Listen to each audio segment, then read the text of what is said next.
ஓம் நமோ நாராயணாய நமக. வாழ்க வளமுடன் நண்பர்களே. நேற்று மாட்டுப் பொங்கல் கொண்டாடினோம். பசுவோடு மை சேர்த்து பாருங்கள், பசுமை வரும். பா என்கிற பசுவை அடித்து கொன்று தின்றுவிட்டால் சுமைதான் வரும் நண்பர்களே. பசுவை காத்து பேணி பராமரித்து அதனுடைய பாலை அருந்தி தாய்ப்பால், தாய்க்கு அடுத்தபடியாக நமக்கு கோமாதா எங்கள் குலமாதா என்பது போல நமக்கு பசுதான் தாய். அந்த தாயை கொன்று தின்றுவிட்டு பிறகு நமக்கு என்ன சுமைதான் வரும். ஆகவே பசுவை பேணி காப்போம், நாடு நலம் பெற, நம் பண்பாடு உயர உழைப்போம், தொண்டு செய்வோம். நண்பர்களே, பசுவை பேணி காப்போம். பசுவோடு மை சேர்த்து பாருங்கள், பசுமை வரும்.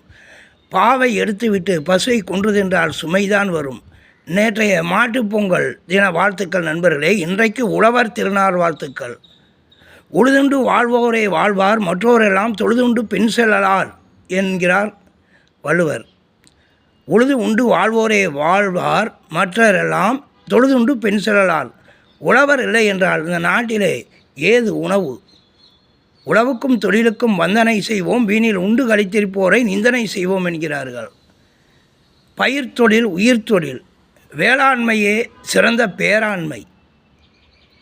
ஆகவே வேளாண்மையை பேணி காப்போம், உழவுக்கும் தொழிலுக்கும் வந்தனை செய்வோம். பயிர் தொழில் நமது உயிர் தொழில்.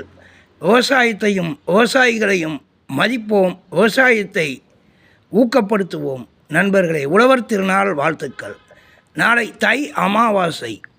அம்மாவிடம் ஆசை கொண்டவர்களெல்லாம் அம்மா அப்பா இல்லாதவர்கள், அம்மா அப்பாவுக்கும் தாத்தா பாட்டிக்கும், மற்றபடி தாத்தா பாட்டி இல்லாதவர்கள் தாத்தா பாட்டிக்கு முன்னோர்களுக்கும் பித்ரு தர்ப்பணம் சிரார்த்தம் செய்யக்கூடிய நாள்.